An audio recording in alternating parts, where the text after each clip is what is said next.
नमस्कार मंडळी. तुमचं सगळ्यांचं मनापासून स्वागत करते माझ्या YouTube चॅनलवर, ज्याचं नाव आहे व्यक्ती आणि मुलाखती. आणि आज आपल्या कट्ट्यावर खास गेस्ट म्हणून आल्या आहेत मिसेस पल्लवी जोशी. पल्लवी जोशी ताई यांच्याबद्दल थोडीशी ओळख करून देते. त्या उत्तम गृहिणी तर आहेतच, त्याचप्रमाणे त्या एक होम बेकर तशाच एंटरप्रेनर देखील आहेत. त्यांना ह्या व्यवसायामध्ये 3.5 वर्ष पूर्ण झाली. त्याचप्रमाणे त्या विविध प्रकारच्या केक बेकिंगचे वर्कशॉप देखील घेत आहेत. ताई, तुमचं मनापासून स्वागत करते. थँक्यू गायत्री, मला ही संधी दिल्याबद्दल, तुझ्या चॅनलवरती आमंत्रित केल्याबद्दल. येस. त्याचप्रमाणे मंडळी, ताईंचं YouTube चॅनल देखील आहे, पल्लवीज डिलिशियस ट्रीट. त्याच्या लिंक्स, त्याचप्रमाणे इंस्टाग्राम चॅनलच्या लिंक्स मी तुम्हाला डिस्क्रिप्शन बॉक्समध्ये देईनच. त्या लिंक्सला नक्की व्हिजिट करा आणि YouTube चॅनलला त्यांच्या लाईक, शेअर आणि सबस्क्राईब करायला विसरू नका. तर पल्लवी ताई, मला असं विचारावं असं वाटतं तुम्हाला की तुमचं हे जे केक बेकिंगचा जो काही व्यवसाय आहे किंवा तो जो प्रवास आहे, त्याची सुरुवात तुमची कधी झाली आणि कशी झाली? खूप छान प्रश्न आहे. मला प्रत्येक जण हाच प्रश्न विचारतं, कारण माझं बॅकग्राऊंड बघता की मी MSc शिकलेली आहे आणि आधी ओके. सिप्लामध्ये जॉब करत होते. अच्छा. लग्नानंतर ऑफकोर्स फॅमिली रिस्पॉन्सिबिलिटीज येतात आणि त्या कारणांसाठी मी जॉब सोडला होता. बरोबर. आणि 10-11 वर्षांच्या ब्रेक नंतर जेव्हा माझी मुलगी मोठी झाली, तेव्हा तिला फार केक आवडायचे. अच्छा. आणि त्यावेळी मार्केटमध्ये अवेलेबल केक जे होते, ते समहाऊ फार टेस्टी नव्हते. एकाचा क्रीमच चांगलं नसायचं, एखाद्याचा बेसच चांगला नसायचा. आणि अशा पद्धतीने सॅटिस्फॅक्शन मिळत नव्हतं. पैशाची मोबदला मिळत बरोबर. नव्हता, पैसे देऊन सुद्धा. सो कुठेतरी वाटलं, की ठीक आहे, केक आपण ट्राय करायला काय हरकत आहे. सो बरेच YouTube व्हिडिओज बघितले आणि ओके. लॉकडाऊन नंतर हा ॲक्चुअली प्रवास सुरू झाला, की YouTube व्हिडिओज बघणं, टेस्ट करणं. पण ते शेवटी कुठे ना कुठेतरी चुकतच होतं. त्यामुळे बरोबर. मग मी ठरवलं, की ऑफिशियल ट्रेनिंग घेऊया. सो गव्हर्नमेंट ऑथराइज्ड डिप्लोमा केला केकचा ओके. वॉव! आणि नाईस. त्यानंतर मग हळू-हळू अशा तऱ्हे ह्या व्यवसायाला सुरुवात झाली. खूप छान सुरुवात झाली, की म्हणजे तुमच्या मुलीच्या निमित्तानं का होईना, पण एक तुम्ही घरी ते करायला लागलात. येस. त्याचं खूप कौतुक आहे. तर हे केक बेकिंगचं जे करियर आहे, ते जेव्हा तुम्ही करायला सुरुवात केलीत किंवा ठरवलत, की हे असं करायचंय, तेव्हा तुम्हाला लोकांच्या काही प्रतिक्रिया आल्या का? किंवा तुमच्या शेजारची लोकं असतील किंवा अजून कोणी, असं तुम्हाला काही वेगळं जाणवलं किंवा काही प्रतिक्रिया आल्या का तुम्हाला? लोकांच्या प्रतिक्रिया म्हणण्यापेक्षा आपल्याला जर हवं असेल काय करायचं ते आपण ठरवायचं असतं. बरोबर. शेवटी बोलणारे लोक असतातच. तुम्ही काहीही केलं तरी लोक बोलणारच आहेत. हो. आज मी बेकिंग केलं तरी लोक बोलतील, उद्या बेकिंग नाही केलं तरी लोक बोलतील. बरोबर. तर काय करायचं हे आपण ठरवायचं आणि ज्या चांगल्या प्रतिक्रिया आहेत त्या ऑफ कोर्स आपण कॉम्प्लिमेंट म्हणून घ्यायच्या. पण ज्या बरोबर. एखाद्या निगेटिव्ह प्रतिक्रिया जरी आल्या, तरी त्याच्यातूनच आपल्याला मोटिव्हेशन कसं मिळेल ह्याच्याकडे आपण विचार करायचा हो. आणि आपला प्रवास सुरू ठेवायचा. कारण ऑब्व्हियसली क्रिटिक्स हे हवेच असतात. राइट. त्याच्यामुळेच आपल्यात ग्रोथ होते. आपल्याला कळतं की अजून नवीन काय शिकायला पाहिजे आणि शेवटी त्यांनाही कुठेतरी आनंद होतच असतो. हो. खूप छान पॉझिटिव्ह अप्रोच आहे तुमचा. तुमची आणि मला एका गोष्टीची उत्सुकता आहे, की तुमची जी पहिली ऑर्डर आली होती, ती कधी आणि तुम्हाला कुठून मिळाली आणि त्याबद्दल तुम्ही काय सांगाल? पहिली जेव्हा मी सुरुवात केली तेव्हा हं, मला हं. माझ्या मैत्रिणींनी खूप सपोर्ट केला. म्हणजे ओके. आमचं छोटंसं गेट टुगेदर असेल, तर मग ते मला आवर्जून सांगायचे, की "पल्लवी केक आण, म्हणजे तुझी पण प्रॅक्टिस होईल आणि आम्हालाही कळेल. एक खूप छान. फीडबॅकही मिळेल तुला." सो त्या दृष्टीने मला खूप सपोर्ट मिळाला आणि ओके. तिच्याचकडनं मला तिच्या मुलीच्या बर्थडेसाठी पहिली मला केक ऑर्डर मिळाली होती आणि सगळ्यांना खूप आवडली आणि मलाही खूप छान वाटलं, की मी पहिली माझी केक ऑर्डर माझ्या मैत्रिणीच्या मुलीच्या बर्थडेची केली होती. सो छान वाटलं मला आणि फीडबॅकही छान आला आणि त्यांच्याकडे सगळ्यांना तो आवडला, त्यांच्या सगळ्या पाहुण्यांना. सो तो माझ्यासाठी पहिला फीडबॅकही खूप छान होता आणि कॉन्फिडन्स मिळाला, की आपण हे करू शकतो आणि आपली टेस्ट लोकांना आवडते. आणि तुमच्या जवळच्याच व्यक्तींकडून खूप चांगली प्रतिक्रिया आल्यामुळे तुम्हाला मोटिव्हेशन पण मिळालं असेल, की आपण अजून त्यात पुढे पाऊल टाकू शकतो. येस. बरोबर. तर मला असं विचारायचं, की आपण आता पॉझिटिव्ह साइड बघितल्याच, पण प्रत्येक करिअरमध्ये कष्ट हे असतातच. तसं तुमचा जो व्यवसाय आहे, त्याच्यामध्ये सर्वात मोठं आव्हान तुम्हाला कोणतं वाटतं आणि त्याबद्दल काय तुम्ही सांगाल? आवाहन म्हणजे एकतर प्रॅक्टिस करायला लागते खूप. बरोबर.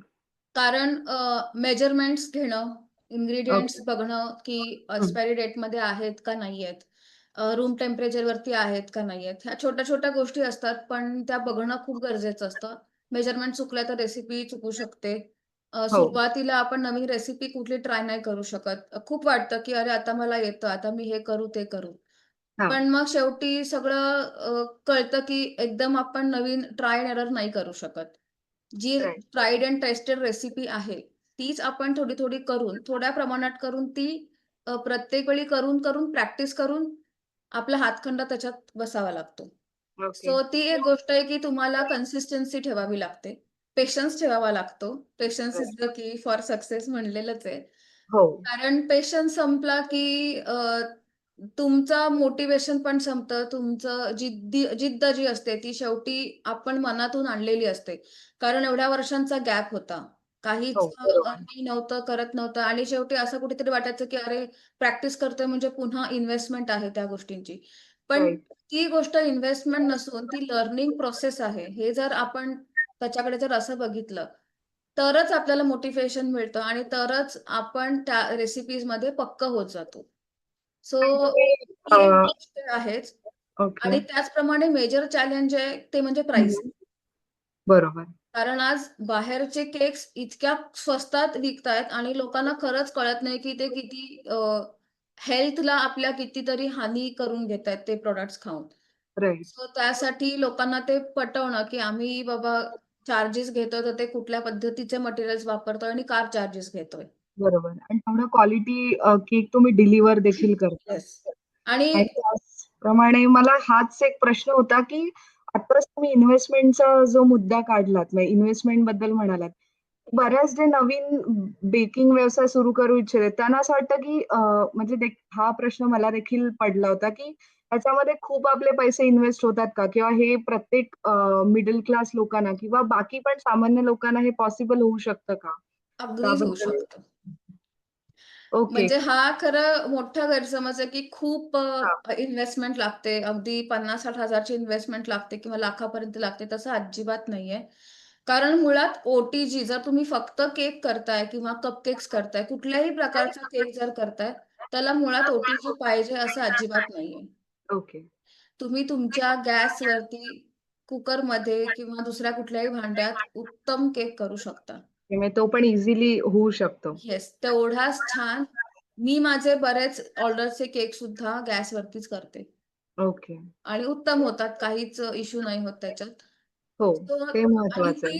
तीच मेजर इन्व्हेस्टमेंट असते. शिवाय असं वाटतं, की क्रीम बीट करण्यासाठी मोठा स्टँड मिक्सर हवाय का?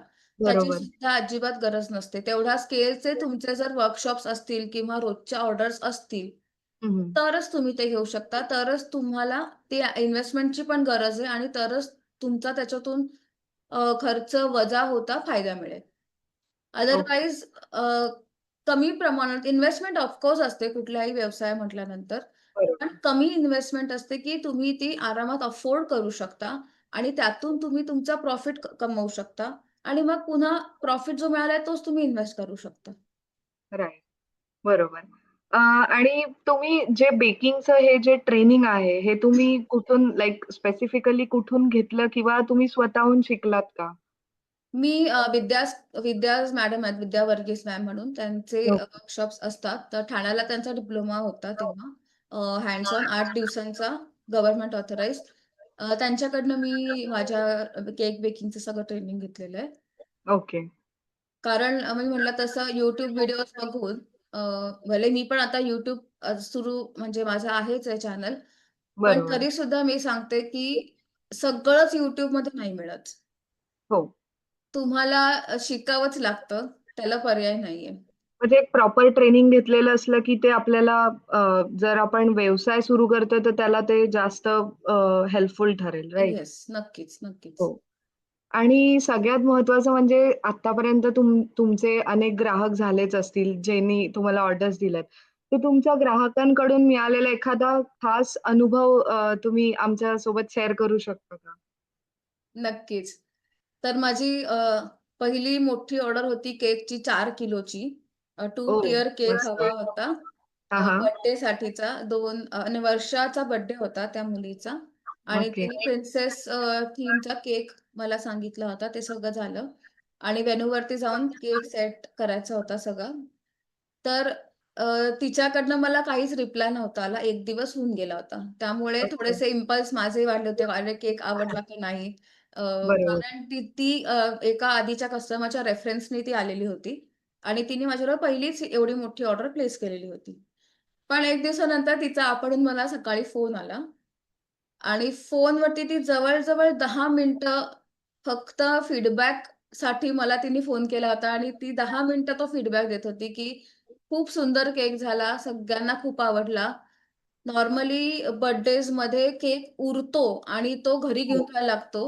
पण इथे बरोबर. असं झालं, की तो केक सगळ्यांना इतका हवा होता आणि शेवटी सांगावं लागलं आम्हाला, की केक संपलाय. आता हो. आम्ही केक नाही देऊ शकत आहोत, सॉरी. म्हणजे आम्हाला घरी घेऊन जायला एक पेस्ट्री सुद्धा उरली नाही शेवटी. सो आय ही थिंक तुमच्या कामाची खरी पोचपावती आहे. Yes. So I think that was the wonderful feedback. तो आजपर्यंत मला खूप लक्षात लक्षात आहे. राहिलाय आणि खूप छान होता तो फीडबॅक. म्हणजे एवढ्या मोठ्या ऑर्डरचा फीडबॅक होता, सो तो खूप इम्पोर्टंट होता आणि आय एम ग्रेटफुल की मी त्यांना न्याय देऊ शकले आणि त्या सगळ्यांना नक्कीच, सॅटिस्फाय करू शकले. नक्कीच. आणि खूप हे मस्त एक मी अनुभव होता. सांगेन गायत्री, की हं, हं. होम बेकिंग आणि बाहेरच्या केक्समध्ये आपण म्हणतो ना, की हाच फरक आहे. होम हां, बेकर्स जे असतात ते कस्टमाइज्ड केक तुम्हाला देतात. बरोबर. तुमच्या फ्लेवर्सला कस्टमाइज करून किंवा तुम्हाला सजेस्ट करतात, की हा फ्लेवर घ्या किंवा हा फ्लेवर घेऊ नका. तुमच्या बरोबर. ऑडियन्सप्रमाणे तुमच्याकडे येणारे जे पार्टीला येणारे जे लोक असतील, त्यांची पण आवड-निवड गृहीत धरून ते तुम्हाला सजेशन्स देतात आणि राइट. सगळ्यात महत्त्वाची गोष्ट काय माहिती आहे का? ते आपलं प्रेम आणि आपलं सोल, आपला आत्मा ते त्या केकच्या डिझायनिंगमध्ये, त्या केकमध्ये घालतात आणि राइट. ती ती चव उतरलेली असते. फक्त पैसे कमवणं हे इंटेन्शन नसतं. बरोबर. की ते ती वस्तू खाल्ल्यावर त्या माणसाला पण समाधान मिळालं पाहिजे आणि त्यातलं समाधान वेगळंच असतं. आणि तोच आनंद त्यांच्यापर्यंत पोहोचवणं हे आमचं काम असतं केकद्वारे. बरोबर, खूप सुंदर. तुम्ही उत्तम गृहिणी आहात, तर घर सांभाळायचं प्लस हा व्यवसाय करायचा. तर घर सांभाळत व्यवसाय करणं हे कितपत अवघड वाटतं तुम्हाला? म्हटलं तर अवघड आहे, म्हटलं तर सोपं आहे. ऑफ कोर्स टाईम मॅनेजमेंट ह्याच्यामध्ये खूप म्हणजे मोठा विषय आहे म्हटला तर. राइट. पण कसं असतं रोज आपल्याला काही ऑर्डर येतेच असं नाही. बरोबर. आणि ज्या दिवशी ऑर्डर असते त्या दिवशी माहिती असतं, की ठीक आहे ऑर्डर आहे आपल्याला. अ, जेव्हा तुम्ही हे सुरू करता, सुरुवातीला अवघड जातं. असं वाटतं, की अरे उगाचच केलं कारण नंतरचा पसारा असतो. तो काहींना नंतर परत आवरायला खूप अवघड जातो किंवा केक तर छान झाला, पण आता पसारा कोण आवरणार? हो. त्याच्यामुळे जाऊ द्या आता मी ह्याच्यापुढे करतच नाही. हे येणारे जे अडथळे आहेत ते फार असतात. त्यांच्यावर मात करून आपल्याला आपला पॅशन जपायचंय, हे मोटिव्हेशन सतत ठेवावं लागतं आणि आणि कन्सिस्टन्सी पण इम्पोर्टंट आहे. राइट. कन्सिस्टन्सी लागते आणि त्यासाठी मग एक टाईम आपल्याला ठरवावा लागतो, की बरोबर. मी 6 वाजेपर्यंतच जे काही असेल ते माझं बेकिंगचं काम करेन किंवा माझं प्लॅनिंग करेन किंवा हं. आता बेकिंगचा व्यवसाय सुरू केला. सो आत्ताचं जग सोशल मीडियाचं आहे. त्यामुळे तुम्हाला हो. सोशल मीडिया हँडल्स क्रिएट करावे लागतील. खरं आहे. तुम्हाला ते फोटोज किंवा त्याच्यावरती कन्सिस्टन्सी मेंटेन करावी लागते सोशल मीडियावरती. मग माझं ते जे काही काम असेल, जेव्हा मला ऑर्डर्स नसतील, तर माझं मी ते काम करीन. मग ते मी बाबा 6 पर्यंत करीन, की जेणेकरून 6 नंतर मी काही काम करणार नाही, हे मी ठरवू शकते. आणि जेव्हा-केव्हा जर असं कधी असेल, की बाबा रात्री एखादी ऑर्डर असेल, तर तुमचे एफर्ट्स घरच्यांना पण दिसतात. हो. आणि असं तुम्हाला लक्षात येईल, की जेव्हा तुम्ही एवढा जीव आपला ओतून आपलं पॅशन जपण्याचा प्रयत्न करताय, घरून सुद्धा तुम्हाला सपोर्ट मिळतोच. हे डेफिनेट आहे 100% हे हो. तुम्हाला आपोआप लक्षात येईल, की तुमचा नवरा असेल, तुमची मुलं असतील, तुमचे इन-लॉज असतील, तुम्हाला नक्की सपोर्ट करतात आणि छान सुरळीत सगळ्या गोष्टी पार होतात. असं खूप असं अवघड होऊन खूप असं वादावादी वगैरे करून असं काहीही करायची गरज नाही. थोडंसं वेळेचं नियोजन आपण केलंत, आपली प्रायोरिटी थोड्या-थोड्या आपण सेट केल्यात, की आपल्याला वेळ मिळू शकतो, वेळ काढू शकतो. म्हणजे वेळेचं नियोजन जर असेल तुम्ही आता म्हटल्याप्रमाणे, तर घरी देखील तुम्ही तेवढाच वेळ देऊ शकता आणि पॅशन पण फॉलो करेक्ट. करू शकतो. आणि ह्यासाठीच मी एक व्हिडिओ म्हणजे माझी जाहिरात म्हणून सांगत नाहीये, पण बरोबर. वेळेचं नियोजन कसं करावं यासाठी मी डिटेल व्हिडिओ पण YouTubeला माझ्या अपलोड केलेला आहे. तर तो जरूर बघा. त्याच्यात मी इन येस. डिटेल बऱ्याच गोष्टी सांगितलेल्या आहेत. येस. त्याची लिंक मी माझ्या डिस्क्रिप्शन बॉक्समध्ये ॲड करेनच. मंडळी तुम्ही ती नक्की व्हिजिट करा आणि बघा. जेणेकरून तुम्हाला टाईम मॅनेजमेंट रिलेटेड सगळ्या टिप्स मिळतील. आणि जे आता नवीन बेकिंग सुरू करण्याची ज्यांची इच्छा असेल किंवा त्यांना तो व्यवसाय चांगला बेकिंग व्यवसाय सुरू करायचा असेल, तर तो सुरू करण्यासाठी कोणते 3 महत्त्वाचे गुण तुम्हाला वाटतात, जे खूप महत्त्वाचे आहेत? पहिली तर तुम्हाला आवड पाहिजे. बरोबर. कारण आवड नसेल आणि कोणीतरी सांगतंय, कोणीतरी केलंय, म्हणून मी ट्राय करते. करू शकता ट्राय डेफिनेटली. पण तुम्हाला बिझनेस सुरू करायचा असेल, तर जर तुम्ही आता मी ट्राय केलं. पण मला हं. वाटलं, की बेकिंग स्किल आपण खरोखर दुसऱ्यांना शिकवू शकतो आणि त्यासाठी आपण आपला हा व्यवसाय सुरू करूया किंवा आपण त्या अ, महिलांपर्यंत पोहोचूया, त्या मुलींकडे जाऊया, की ज्यांना आपल्याला एक एक्स्ट्रा पॉकेट मनी हवा असतो. कॉलेज गोइंग ज्या मुली आहेत त्यांना. मग हे करेक्ट. छोटे-छोटे केक्स करून त्यांना तो एक्स्ट्रा पॉकेट मनी मिळू शकतो. म्हणजे त्यांना कुठेही कॉम्प्रोमाईज करायची गरज नाहीये त्यांच्या अभ्यासावर किंवा बरोबर. महिलांना सुद्धा घरून काही करायचंय, पण करता येत नाही. तर हा एक उत्तम पर्याय त्यांना अवेलेबल आहे. तर पहिली गोष्ट आवड पाहिजे, काम करायची तयारी पाहिजे त्यांची. पेशन्स लागतो थोडा म्हटलं तसं. पेशन्स हवा, बरोबर. कन्सिस्टन्सी हवी आणि अ, यश मिळतं. हो. म्हणजे स्वतःवर विश्वास ठेवायला हवा. आपण जे करतोय ते बाबा नीट करतोय आणि ज्याच्याकडनं तुम्ही शिकताय, त्या व्यक्तीवर विश्वास ठेवा, की ही आपल्याला चांगलं शिकवेल. सो ह्या 3 गोष्टी असल्या की बस बाकी द सक्सेस इस युअर्स असं. येस. अ, खूप सुंदर. आणि तुम्ही पण एक महिला उद्योजिका आहात. तर आता ज्या बाकी इतर महिला उद्योजिका आहेत, त्यांच्यासाठी तुमचा कुठला मोलाचा सल्ला आहे का? किंवा तो तुम्ही देऊ इच्छिता? महिला उद्योजकांनी दुसऱ्या महिला उद्योजकांना कायम सपोर्ट करत राहा. हो, हे हे खरं आहे अगदी. करतोच आपण. हो. तरीसुद्धा मी परत सांगेन, कारण बऱ्याचदा असं दिसतं, की कॉम्पिटिशन जेव्हा आपण होते ना, एका क्षेत्रामध्ये, तेव्हा असं होतं, की अरे हिचा YouTube खूप चालतोय किंवा हिचे क्लासेस खूप चालतायत. तर मग कुठेतरी काहीतरी असं हे करायचं, की ते जलसी कसं निर्माण वाईट आहे. होते. जेलसी निर्माण होते आणि तो माझ्या मते बायकांचा तो स्वभाव मुळात असल्यामुळे होत हो. असेल. पण शक्यतो वुमन एंटरप्रेन्योर्स जे आहेत, हं, हं. जे चांगले-चांगले पदापर्यंत गेलेले आहेत.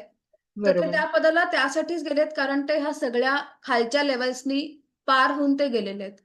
हो, त्यामुळे करेक्ट. आपण नेहमी पुढे बघावं आणि त्यांच्यासारखं आपण कसं होऊ शकू? आपल्यात ग्रोथ कशी निर्माण होईल आणि आपण आपले स्किल्स कसे एक्सेल करू शकू? ह्याच्यावर जर आपण लक्ष दिलं, तर माझ्या मते तुम्ही स्वतःच्या ग्रोथ बरोबर इतरांना सुद्धा ग्रो करू शकता आणि सगळ्या महिलांना एकत्र नेऊ शकता पुढे. फक्त स्वतःचा विचार न करता आपण सगळ्यांसाठी जर केलं, तर सगळ्यांचा विकास होईल. ह्याच्यावरती जर आपण लक्ष केंद्रित केलं, तर that is a big revolution असं मला वाटतं. Right, correct. तर ह्या मुलाखतीच्या शेवटकडे येताना मला असं वाटतं, की म्हणजे ह्यापुढे भविष्यातील तुमचे काही प्लॅन्स किंवा असे कुठले ड्रीम प्रोजेक्ट्स आहेत का, जे तुम्ही आमच्यासोबत शेअर करू शकाल किंवा त्याच्याबद्दल थोडंसं सांगू शकाल?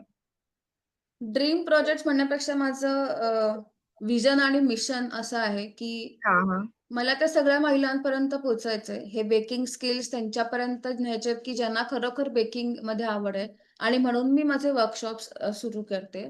ओके. म्हणजे सुरू केलेले आहेत ऑलरेडी. झालं 1.5 वर्ष वर्कशॉप्सला, की कुठेही मी म्हटलं तसं ना, काही लोकांना कसं असतं एक रेकॉर्डेड व्हिडिओज अवेलेबल असतात. अनेकांच्या बरोबर. वेबसाईटवरती असतील किंवा तुम्हाला हो, लिंक्स येतात ॲड्समधून ह्याच्यातून, की तुम्ही 499 ला 499 ला असेल किंवा 999 ला असेल किंवा आधी 199 ला असेल. ही पी-डी-एफ घ्या या बरोबर. रेसिपीजचे किंवा हा हो, व्हिडिओ घ्या आणि हा बघा, हा लाईफटाईम ॲक्सेस आहे. घ्यायला माझी मनाई नाहीये. शेवटी तुमचा निर्णय आहे. हो. पण घेतल्यानंतर तुम्हाला ॲक्सेस काय असतो का त्यांच्याकडनं किंवा सपोर्ट असतो का? तर तो नसतो. हं, आणि हं. बऱ्याच जणांचं हे लक्षात येत नाही. ह्या सगळ्या मार्केटिंग स्ट्रॅटेजीजना ते बळी पडतात. राइट.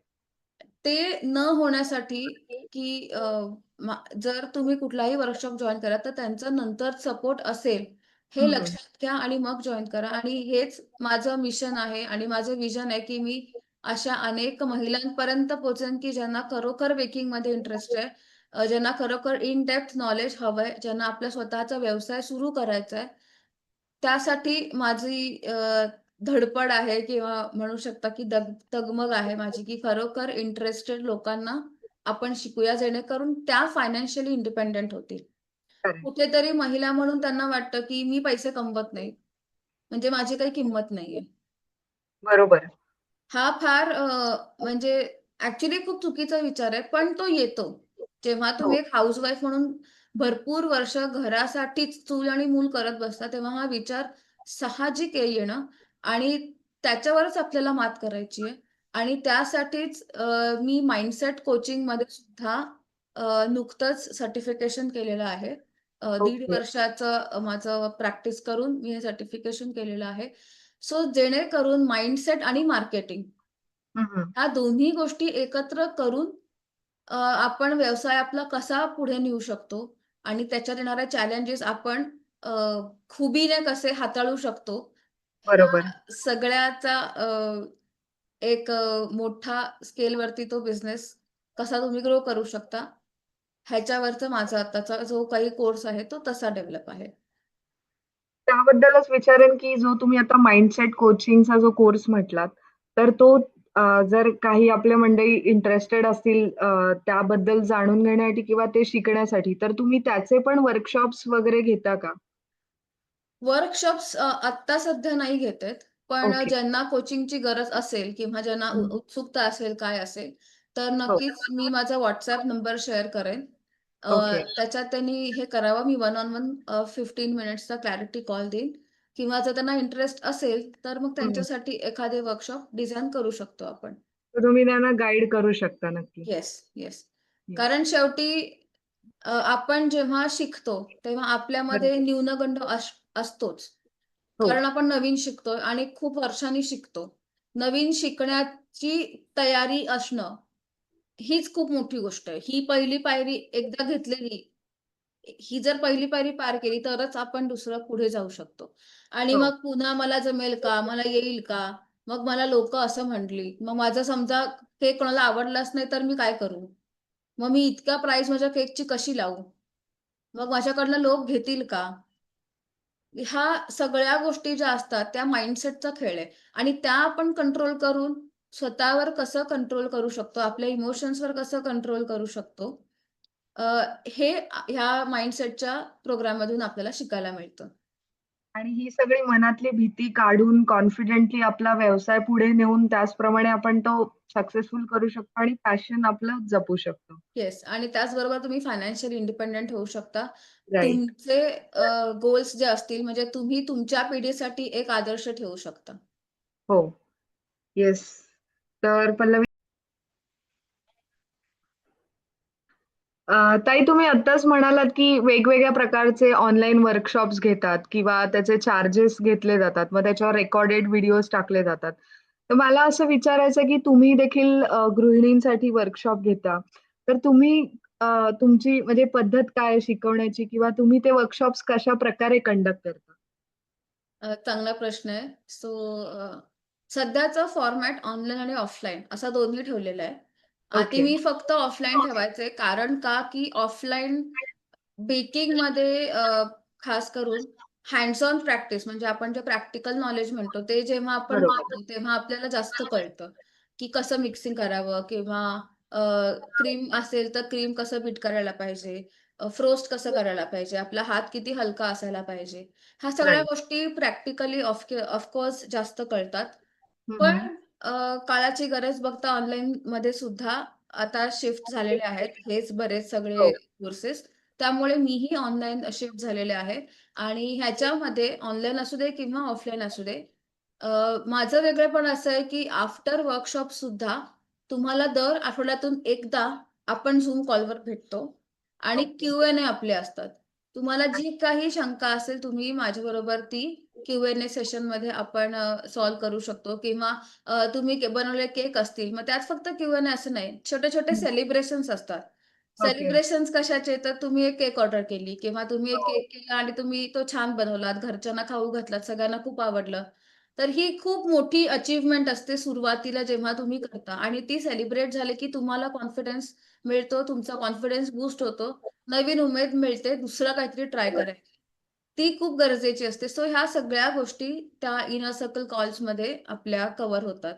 सो तो मला वाटलं की म्हणजे दिवस रेकॉर्डेड ज्या व्हिडिओज असतात त्या बघून त्याच्यामध्ये इंटरॅक्शन होत नाही. तर तुम्ही जे हे ऑफलाईन घेता किंवा ऑनलाईन त्यामध्ये प्रत्यक्ष तुम्हाला बेकर एखादी टिप विचारू शकतो किंवा केलेलं काही चुकलं असेल तर ते देखील दाखवू शकतो. बरोबर? हो, येस. म्हणजे त्या कॉल्समध्ये तुम्ही हे सगळं विचारू शकता मला, ओके. की म्हणजे आता मी असं-असं केलं होतं, तर मग ते का असं हं. झालं असेल किंवा काय? सो ती संधी तुम्हाला अवेलेबल असते, जी एरवी तुम्हाला नसते. ओके. आणि त्याचप्रमाणे आता उन्हाळ्याच्या सुट्ट्या देखील सुरू झाल्यात आणि लहान मुलांचा अतिशय आवडीचा विषय आहे म्हणजे केक. आणि येस, तुम्ही म्हणालातच मगाशी, की तुमच्या मुलीला देखील केक खूप आवडतो. म्हणजे जनरली लहान मुलांना खूप येस. आवडतं. तर किड्ससाठी पण तुम्ही वर्कशॉप घेतलेला आहे असं मला माहीत आहे. तर त्याच्याबद्दलचे तुमचे पुढचे काही प्लॅन्स आहेत का? किंवा काही विचार आहे का? की किड्ससाठी एखादं स्पेशल समर कॅम्प जसे असतात त्याचप्रमाणे बेकिंग वर्कशॉप घेणं. हो. जेणेकरून ते पण यूज्ड टू होतील आणि ते पण सुंदर-सुंदर केक करू शकतील. हं, नक्कीच. प्लॅन आहे फक्त डेट्स माझ्या अजून फायनल व्हायचे आहेत. Dates okay. फायनल झाल्या की मी नक्कीच माझ्या चॅनलवर टाकेन. हं, तुलाही हं. फॉरवर्ड करेन जेणेकरून तुझ्या ऑडियन्सलाही कळतील त्या डेट्स. नक्की. किड्ससाठी आपण छोटे-छोटे त्यांना ज्या रेसिपीज जमतील, सहज शक्य होतील. हं. फार त्यांना असं बेकिंगमध्ये खूप क्लिष्ट काही असेल तर ते नाही आम्ही हे करत. बरोबर. ते आपण करू शकतो, नक्कीच करू शकतो आणि ते अगदीच आवडीने करतात. त्यांना फार इंटरेस्ट असतो त्या सगळ्या गोष्टींमध्ये. नवीन शिकायला आणि त्यांचं ब्रेन पण तसं ताजं असतं ना, की नवीन लगेच हो. गोष्टी ग्रास्प करतात. ते ग्रास्पिंग पॉवर खूप चांगली हं. असते त्यामुळे त्यामुळे आवड असलेल्या किड्सना नक्कीच हे एक छान मिळतं आणि स्ट्रेस बस्टर म्हणून पण हो. किड्स ते वापरू शकतात इतर वेळी. आणि लहान मुलांना शिकवताना विशेष काळजी पण घ्यावी लागते. त्याबद्दल तुम्ही काय सांगाल? किंवा त्याबद्दल तुमचं म्हणजे वेगळी पद्धत कशी आहे? की जेणेकरून त्यांचं स्मूथली ते करू शकतात आणि शिकू पण शकतात?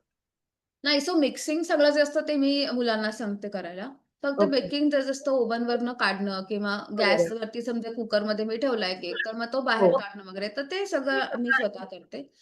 सो त्यासाठी मुलांच्या आया असतात त्या त्यांना तेवढा सपोर्ट आणि नक्कीच हे करतील. सो हो. त्यामुळे त्यांना काही तिकडे हात लावायची आम्ही परवानगी देत गरज नाही भासत नाही. आणि गरजही बरोबर. नसते. मग त्यांना ऑब्व्हियसली जो त्यांनी बनवलेला केक असेल किंवा कपकेक प्रॉडक्ट असतील, ते त्यांना त्यांना घरी घेऊन जायला देतो. त्यामुळे ते आनंदाने, खुशीने जातात आणि घरच्यांनाही येस. खाऊ घालतात आणि स्वतःही खातात. त्यांना पण एक समाधान मिळतं, की आपण शिकलो हां. बेकिंग आणि सुंदरसा केक केला. आणि त्यांच्या चेहऱ्यावरचं ते हास्य बघून, की आपण स्वतः केलेला आणि हो. आपल्या घरच्यांना खूप आवडलं, आपल्या आई-वडिलांना आवडलं, हे त्यांनाही एक वेगळं समाधान देऊन जातं. ताई तुम्हाला वर्कशॉपसाठी खूप-खूप शुभेच्छा. मला खात्री आहे, की आमचे जे ऑडियन्स आहे ते नक्की तुमच्याकडे इंटरेस्ट म्हणजे नक्की शिकण्यासाठी तुम्हाला डी-एम करतीलच आणि मला पण माझी पण इच्छा आहे, की तुमच्याकडून शिकून घ्यावं इतके नक्की. सुंदर-सुंदर केक्स करायला. Thank you. ताई तुमचे मी मनापासून धन्यवाद. मी आभार मानते, की तुम्ही आम्हाला एवढा वेळात वेळ काढून मार्गदर्शन केलं. त्याचप्रमाणे तुमच्या बेकिंगबद्दल आणि वर्कशॉपबद्दल माहिती दिलीत. तर तुमचे खूप-खूप आभार. Thank you Gayatri. मला ही संधी दिलीस, की मी तुझ्या ऑडियन्स बरोबर आज गप्पा मारू शकते आणि माझ्याबद्दल थोडी माहिती मी अजून देऊ शकले. त्यामुळे तुझे खूप आभार. खूप धन्यवाद. येस. धन्यवाद.